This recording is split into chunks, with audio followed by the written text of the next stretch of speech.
Bismillahirrahmanirrahim. Allah Teala'ga çeksiz olur olsun. Peygamberimiz Muhammed sallallahu aleyhi ve sellem'e çeksiz salam dualar olsun.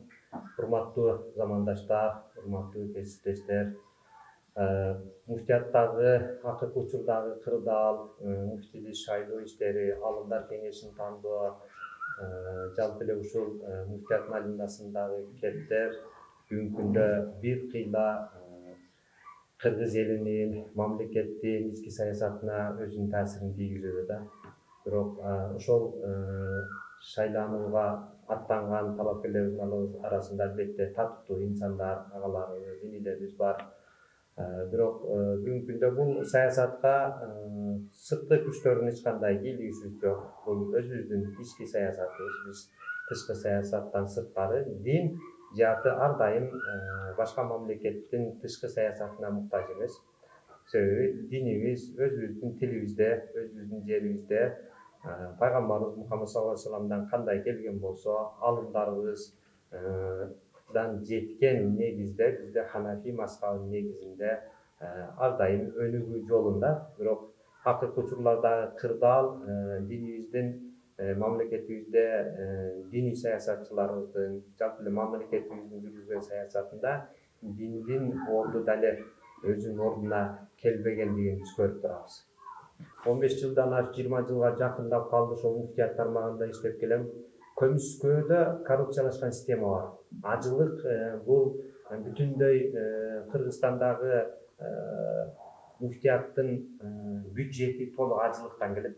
Ошол ажылыктын өнүгүү жолунда ажылыктан кайсы бир мамлекеттик күч органдары контролдоо иштеринде, мисалы чек ара кызматы бар, СМБ кызматы, МВД, ошол эле мамлекеттик тигил медицина тармагын ажылыктап эме кылып келген күч түзүмдөрү менен биздин ошол эмени караган дин комиссиясы бул тармакта бир топ Кыргызстандын ушул ажылыктык системасына жардам берип келет. Бирок кайсы бир күч органдары ошол коррупциялашкан системага отуруп алганда, бул мурунку биринчи Кыргызстандагы дин комиссиясына келген Эмилбек Каптакаевдин тушунан бери ошол ажылык бир кормушкага, коррупциялык системага айланып калганда, ошону колдон колго өткөрүп, ошол система бүгүн бузулбай келет.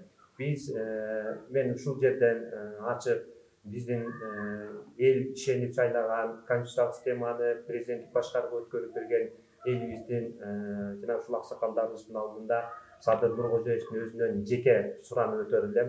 Бул коррупциялашкан системаны токтотууга жардам беребиз. Жана бүгүнкү күндө ошол курултайдын артка жылуусуна себепкер болуп аткан күч органдарын тыйыңыз жана муфтияттын өнүгүүсүнө бүгүнкү күндөгү сиздер колдоп кубаттап бере турган чыныгы алым инсанды алып келүүгө өзүңүздөр жардам бериңиздер. Себеби антпесек эртең муфтиятты ар түрдүү тармактан, ар түрдүү жамааттар башкарууга аракет кылып атат. Ошол башкарууга сиз түздөн түз кыясыз деп эсептейбиз. Бир чогулуп отуруп алып, тисе бүгүп, дасторкон жайып алып, анан кийин кандай кылалык? Бул өзү Кудай Тааланын жумушу болсо, биз элге кандай жеткиребиз? Ушуну бир ортого коюп алып туруп, өстөрү биринен бири отуруп, анан эми ичкүйдүүлүктү эсептебегенде, элдин келечегин ойлогондо, бирөөнүн өстөрү келип токтоп, сөзсүз келип токтоп, мейли 6 болсо анан 3 калат, анан 2 калат, анан тактап отуруп, канем сен аттангын деп, ошо бирөөнү аттантып чыгып, анан элге жарыя кылыш керек да.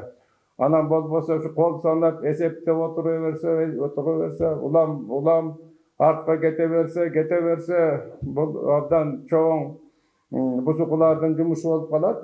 Саясий күчкө айланып кетиши мүмкүн. Анысында өзүбүздүн Кыргыз мамлекети мына эптеп жакында Кудайга шүгүр шайлоолор өтүп, кичине оңолуп келаткан учуру. Ошондуктан берден мындай элге кеңеш айта турган, элге мусулман элине жол башчылык кыла турган бул чынында муфтияттагылардын жумушу. Ошондуктан өздөрүнүн вазифасын сөзсүз унутпаш керек да. Муфтийликти талашкан мүмкүн ичара талашы мүмкүн да. Кыргыз элин унутпаш керек, ынтымактуулукту унутпаш керек, эртеңки келечекти унутпаш керек да. Булар өздөрү чечип, анан элдин алдына чыгыш керек. Антпесе болбойт. Антпесе bir günü prezident keylигишет, дагы коомдук күчтөр бийлигишет, ордуна коюп коет. Анан ушу менен баягы каалаган киши шайланбай, ушул диний жактарын баары кайра илгеркидей эле болуп, ушу ар кандай кырдаалда болуп, бузукулу ойной берет да. Ошондуктан биринчи жанагы биз шайланабыз, биз кимди алдыга алып чыгабыз, ошолор өзүнчө ич ара сөзсүз түрдө отуруш керек. Антпесе болбойт. Антпесе ошо сырттагы күч аркылуу болбойт да. Менин оюм ошондой. Кырдаалды баса турган эле ушул ынтымак. Ынтымак болмоюнча ынтымак керек. Ынтымак болбосо алдыңан таят алтын так дейт. Эми бизден көчүп кетиштин эми бизден бул диний тараптагы кишилерден эмес, 30 жылдын ичинде бизде ар кандай окуялар болуп, 30 жылдын ичинде элдин мүдөөсүн көздөбөгөн, өздөрүнүн чөнтөгүн көздөбөгөн ушундай бир бизде азаматтар эмесе айтканда пайда болду да. Эми ошолордун эмесин бир бизге элге жугуп калган балесин эми ушу кезде ушу күнгө чейин президент дагы жалпы эл, прогрессивдүү эл, акылман эл дагы ушуну жой албай отурат. Ошол эле жугуп калган бале ушу динге да кирип калган. Мен эми аны билбейм. Бу жерде коррупция деген бир бале бар. Бүтүндөй дүйнө элдерин титиреткен бул абдан чоң жоон ички күч болуп эсептелет. Анан бу жерде мүмкүн коррупция да бардыр. Мен анын баарын айта албаймын. Ошо себептин баары айланып келип өзгөчө ички кызыкчылык менен болот да. Ички кызыкчылык ошол коррупция, бийлик, байлык мына ушу менен болуш керек да. Булар дагы ошонун ичинен менимче соо эмес деп ойлойм. Эми урматтуу угандар, туура Кыргызстандын баш майзамында светтик мамлекет деп турат, бирок левин айтмакчы, коомдо жашап туруп, коомдон сырткары боло албайсың дегендей. Анан калса Кыргызстанда 80-90% эл ислам динин карманган элбиз. Демек өтө чоң чөйрө. Анан ушул чоң тармакты таптакыр эле мамлекеттин тескүүсүнөн, көзөмөлүнөн билгениңерди кылгыла деп таштап салуу бул туура эмес. Дин саясаты деген сөзсүз болуш керек мамлекетте. Мисалы, ушу 90-жылдарда эле Шалакаевдин учурунда келген диндердин баарын эле каттай берип, бул туура эмес болду да. Эми анын ичинде ислам динине келе турган болсок, мисалы Аравиядан окуп келгени менен ол Бангладешке даватка барып келгендер бир тилде сүйлөшпөйт азыр. Мисалы Египтен окуп келген, Кувейттен окуп келген жана башка. Анан ошол алымдар Куран, хадистерде деле айтылат. Кыямат кайымга чейин мусулман, ислам дини 73-40 мындайча айтканда агымга бөлүнөр жөнүндө маалымат бар. Анан мен алымдардан сорадым, ошонун бирөөсү эле туура деп айтылат да. Анан кайсысы туура деп мен бир топ алымдарга сурасам, ошол Курандын өзүнөн чыгыш керек деген жоопторду уктум. Андан сырткары көп талаш жаратпаган салттуу жагын караш керек да. Мисалы үчүн биздин ата-бабаларыбыз Борбордук Азиядагы эл имам мазам мазхабындай айтканда Ханафи агымын карманган элбиз. Демек ошол багытты карманышыбыз керек болчу. Бүгүнкү күндө эмне гана деген агымдар Хизбут Тахрир, анан кийин Таблиги жамаат, мен дагы жана башка көптөгөн агымдарга бөлүнгөн. Жанагы ислам дининин ичинде эле биримдиктин болбой жатышы ошол жерде жатат. Биринчи өзгөчөлүгү проблема бомба ошол жерде көмүлгөн. Анан ошондуктан биз жанагы кыргыз элинин өзүнүн салттуу баалуулуктары менен исламдын Ханафи мазхабын карманган, ата-бабаларыбыз карманган жол бул бири-бирине карама-каршылык жараткан эмес. Ошон үчүн мындай камыр-жумур бирге эле жашап келди да. Анан кийин бөйлөктөн шыйрак чыгарган мындай бассаң деле ширк-мирк деп ушундай көп проблемаларды жаратканда ошо ичинен чыгышты. Чындап эле туура. Ошондуктан биз бул диний саясатты, дин ишин мамлекеттен такыр эле көз карандысы өзүнчө бөлүп салуу. Бул ошо дин ишмерлер өздөрү айтып атат. Биздин мамлекет мындай бир жөндөсө болот эле. Өзүбүзгө таштап салганы могу жерде азыр баары аралашып кетти. Сырткы күчтөрү керек болсо карасы, кызылы ага аралашып кетти дешип атат. Бул жакшы эмес да. Бул бир. Экинчиден негизи эле din бул менин түшүнүгүмдө адеп ыймандын үлгүсү болуш керек. Ушул din жолундагылар элге үлгү болуш керек. Чында акыркы мезгилдерде жана ажыга барган маселелер боюнча, орозо битирдин чогулушу боюнча жана аны мындай өзүнүн максатына жумушоого келгенде мыйзамдын бузуулары, жеп ичкендиктер жөнүндө биз эми маалымат каражаттарынан угуп атабыз да. Канчалыгы чын төгүнөдүр Кудай билет, бирок ошол жерде чындап эле проблемалар бар үчүн анан сөздөр чыгып атат деген сөз. Анан калса мен таң калып жүрөм, бул жерге көрсө өтө эле чоң доллар менен бир канчалаган миллиондогон акча айланат экен да. Акча бар жерде өзүнчө маселелер бар чындап эле. Эгерде аны акыйкат адилет пайдаланса, ал бир жөн. Эгерде ал туура эмес өз максатына эмес, кайсы бир чөйрөгө иштеп аткан болсо, анда ошол жерде проблемалар чыгат. Туура. Бир проблемаларды чыга турган жерлер бар да өздөрүнчө. Биринчиси жанагындай көз караш агымдардын тиреши, экинчиси акча каражаттардын өз максатына туура пайдалана албай жатышынан чыгып атат деп ойлойм. Үчүнчүсү сиздин сурооңузга байланыштуу дин маселеси мамлекеттик саясаттын негизги өзөгү катары идеологиялык чоң тармак бул.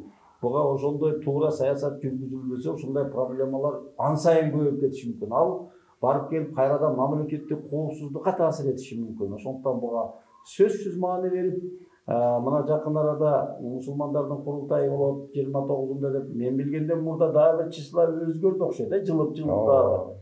Эми ушуну улам жылдырып, анан кийин улам айырга бозуй тигип бир агымдагылар келип экинчи агымын сүрүп чыгарганга аракет кылганын көрүп, мен бул саясатчылар менен айырмасын көрбөй калдым да акыркы мезгилде. Үлгү болуш керек эле. Баары мен ойлоп атам, жанагы азыр 6 талапкер муфтийлик кызматка ат салышып жатыптыр. Мен билгенден баары эле татыктуу, албетте. İçinde men ninilerimin Nematullah деген бар, илимдүү билимдүү жигиттерден. Анан мен көбүрөөк мындайча айтканда ЛТР каналынын директору болуп турганда кол алдымда иштеп калды, бирге иштеп калды. Ниязал Арипов деген азыркы теология илимдеринин доктору, бир жагынан исламды да жакшы түшүнөт, светтик да билими бар. Мүмкүн ошондой жаш, билимдүү, бардык тармагынан кабары бар адамдар келсе, мен айткандай ошо исламий багыттагы иштерди иретке салат эле деген жакшы ойдомун да. Анан менин оюмча буну талаша бербестен, бул исламда бир жакшы салт бар, мындай да. Мындай билимине, илимине карайт, илимдин жолу дейт. Эми ошол жерде аалымдар кеңеши деген бар экен. Алар өздөрү карап, мындай комиссиясынан карап, илимдүүсүнө, билимдүүсүнө, жолу туура келгенине жол берип, анан жана партиянын чогулушунда кылып, бул альтернатива деген бир болбогон нерсе ал талаш калып барат. Мүмкүн жана авам айткандай, Надырбек ага айткандай, ичара өздөрү такташып, келишип, мүмкүн бир эле адамды ошол жактан чыгарып туруп, анан жыйынга барганда бекитип койсо талаш тартыш болбойт да. Ичинен карашып, өздөрү калыс чечип дегендей. Бир жагынан мамлекеттин түздөн түз кийлигишкени конституцияга да мыйзамга да туура келбей калат. Но бирок ошол жерде аалымдар бар, аксакалдар бар, Курандын талаптарын жакшы түшүнгөн кишилер бар. Ошолор өздөрү калыс чечип, жанагындай кылып партиялык чогулушка айландырбай, адеп ыйманга үлгү боло турган тармак болгондон кийин ичара кеңешип туруп, ылайыктуусун алып чыгып, элди да бири-бирине карама каршы койбой, калыс чечишсе жакшы болот эле менин оюм. Анан бул ишти улам кийинкиге калтырып, анан кайсы бир күчтөрдүн тирешинин майданын айландырганы бул туура эмес. Бул мамлекеттик коопсуздукка таасир этет деп ойлойм. Буну улам ары бери жылдырбастан, мына 2 жолу жылыптыр, ансыз деле кандайдыр бир мамлекеттик координацияга алып, ичиндеги биларман аксакал аалымдар менен кеңешип, көп узабай бул маселени калыс чечсе, менимче ыйманга дагы, мыйзамга да туура келет деп ойлойм. Менин байкашымча акыркы учурдагы кырдаал, дин жаатындагы кырдаал мурунку 30 жылдан бери өлкөбүздү талаптоноп, коррупциялашкан, коррупциялык абалдан чыга албаган өлкө жаңы бийликтин келиши менен канчалык коррупциянын жолун бууп тазаланабыз дегенине карабастан, ошол муфтияттагы коррупциялашкан системаны жоготконго аракет кылып, өздөрүнө ылайыктуу ошол коррупциялашкан системаны ажылыктын акчасынан жеп ичип күнгөн инсандардын топтошкон бир группалардын өздөрүнө муфтиятты дагы жем кылып алган группалардын кызыкчылыгы дагы деле ушул жерде корголуп сакталып аткандыгын биз көрүп турабыз. Себеби президентибиздин саясатында коррупцияга жол тосулуп, коррупциялашкан системаларды камап, бүгүнкү күндө толугу менен өнүккөн бир мамлекеттик системага айланабыз деген жаңы система толук орнобой жаткандыгын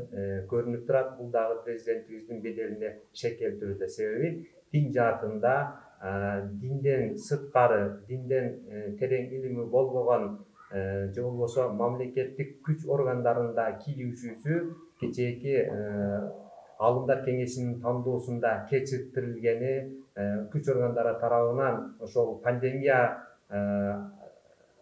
апатына жараша токтолгондугун себеп кылып бул жака бут тосуулар болуп аткандыгы анык. Муну президентибизге жеткириш керек, айтыш керек жана биз учурдагы ылайыктуу талапкерди тандап, дин жаатында тез арада коррупциялашкан системаны жоюп, жаңыдан бир инновациялык өнүгүү жолуна түшүшүбүз керек болуп турат. Биз алдыга умтулушубуз керек. Кайсы бир жамааттын кызыкчылыгын карабашыбыз керек. Азыр биз Кыргызстанда мамлекеттик саясат менен биргеликте каалайбызбы, каалабайбызбы, мамлекеттин тынчтыгы, биримдиги, ынтымагы, өнүгүүсү биринчи орунда турат. Жана дин бул тармакта муфтият мамлекетибиздин ушул башчысынын жүргүзгөн саясатын колдоп кубаттап, элди ынтымакка, биримдикке чакырып, саясатты түздөп, бүгүнкү коррупциялашкан абалдан чыгарып, жамаатташкан абалдан чыгарып, жаңы инновациялык өнүгүү жолуна өтүш керек. Себеби антпесек биздин Кыргызстанда радикалдашкан топтор дейли, жамаатташкан топтор дейли бүгүнкү күндө муфтийлик кызматка келүүгө кызыктар экендиги ачык эле белгилүү. Бул пайгамбарыбыздан келе жаткан дин бирөө эле, ислам дини. Биз Ханафи мазхабы жана Матуридилик акыйдасынын негизинде уставыбызда жазылгандай мамлекеттик системанын негизинде динди өзүбүздүн каада салт, адеп, ахлак, барк, нарк насилдерибиздин негизинде биздин Ханафи мазхабынын укуктары, далилдери толук менен келтирилген жана ошол негизде гана өнүгө алабыз жана саясатыбызды ошого карап түздөп, мамлекеттин өнүгүүсүнө дин өтө чоң көмөктөш болуш керек. Кыргызстандагы тынчтыкты, биримдикти, ынтымакты түзө турган, руханий баалуулукту көтөрө турган, маданияттын өнүгүүсүнө жардам бере турган бул бир гана дин болуп эсептелинет. Себеби ар түрдүү бузукулуктардан сактап кала турган бул дин. Чындыгында динди Алла Таала өзүнүн улуу Кур'ан-ы Кариминде силер Алланын жибин бекем кармагыла жана бөлүнбөгүлө деди Алла Таала. Пайгамбарыбыз дагы өзү мээрим пайгамбары катарына жиберилген. Жандыктан биз пайгамбарыбыздын ошол жакшылыкка чакырып, жамандыктан тыйган бир топ болсун деп атат. Биз ошол башчыларыбыздын дин жаатында келе турган муфтийлик даражасындагы чыныгы алымдарды ошол жакшылыкка чакырып, жамандыктан тыйган, мамлекеттин өнүгүүсүнө өтө чоң жардам берген күч болуусун каалайбыз жана мамлекетибиздин өнүгүүсүнө бирден бир салым кошуш керек. Дин жаатындагы руханий баалыкты көтөрө турган дин алымдары мамлекеттин өнүгүүсүнө, тынчтыгына, бекемдигине, биримдигине сөзсүз өтө чоң салым кошот деп ишенебиз. Биз Кыргыз мамлекетинин жарандары өзүбүздүн чыныгы атуулук парзыбызды, милдетибизди аткаруу мезгили келди. Ошондуктан мен бардык жамааттардын өкүлдөрүнө кайрылат элем. Чындыгында дин бул мамлекеттин өнүгүүсүнө эң чоң салым кошкон бир өтө баалуу, биз менен жашаган, жүрөгүбүздө иман менен баалаган, элибиздин диний руханиятын көтөргөн бул биздин ошол динибиз. Ошондуктан улуу күч бул Алла Тааланын бизге берген белеги. Биз ошол баалуулукту жоготуп албайлы. Мамлекетибиздин тынчтыгын, биримдигин, ынтымагын бузуп албайлы. Биз себеби элди ынтымакка, жакшылыкка, биримдикке чакырган, жамандыктан тыйган бир күч эле. Ошондуктан баардык жамааттар Кыргыздын ата бабаларыбыздын сөзүндө эсиң барда этегиңди жап дейт. Ошондуктан биз esибиз барда этегибизди жаап биримдикке келип, мамлекет башчыбыз туура көргөн инсанды жана бүгүнкү күндө арабыздан илимий даражасы да жогору болгон ылайыктуу инсанды, мисалы мен жеке өз пикиримде Ниязали Ажы Ариповду бүгүнкү күндө Кыргызстан мусулмандарынын азыркы муфтийлик кызматка татыктуу деп ойлойм. Жана ага ишеним бериңиздер, Кыргызстандагы дин жолун өнүктүрүүнү бизден талап кылыңыздар. Кудай кааласа биз бул иште колуна кол, бутуна бут болуп, баардык жамааттардын башын бириктирип, биримдикке ынтымакка чакырып, мамлекетибиздин өнүгүүсүнө, ынтымагына, биримдигине эң чоң салымды кошуп, биз дин ижатты инновациялык өнүгүү жолуна түшүрүп беребиз. Кудай кааласа, муну көрөсүздөр, алдыбызда бир канча убакыттар бар, насип кылса, ошондуктан бизге биригиңиздер, динибизди көтөрөлү, динибизди кебелетпейли, ар түрдүү жамааттардын ишенимин бузбайлы, жана биз өзүбүздү Кыргызстандагы чыныгы ата бабаларыбыздан бери алып келген динибиздин акырында ошол салттуу исламды, же болбосо ханафи мазхабын, матуриди акыйдасын Кыргызстанда өнүктүрүп, аны жолго салып, мамлекетибиздин өнүгүүсүнө биз салым кошолу деген ишеничтемин. Кудай кааласа, бул мамлекетибиздин ынтымагына, биримдигине биз кандайдыр бир деңгээлде дин өтө чоң ролду ойнойт. Ошондуктан диний багытта бизге бирге болуп, ар түрдүү туура эмес күчтөрдүн тараптары болбостон биз менен бирге болуңуздар. Эми кошумча ушул Куранда бир 45-сүрөсүндө 15-аят бар. Муну мен азыр ушул аны кыргыздын жалпы тилинде мен которгонмун. Биз эми ушуну токтотушубуз керек. Ошондо жазылат: жамандык кылсаң да өзүңө, жакшылык кылсаң да өзүңө, жата калып түкүрсөң кайра түшөт көзүңө дейт. Биз эми ошол жамандыкты да жакшылыкты да турбай, жамандыгыбыз көзүбүзгө түшпөсө болду. Ушул Куранда аябай көп насааттар айтылган. Эгер Куранды сыйласа, ушу жанагы эмчеми биринчиликке, башчылыкка жулкунгандар, жана мен мурда да айтып өтүрдүм, анда бирине бири эң бир ылайыктуусуна өздөрү жол берет деп ойлойм. Башка мен айта албайм.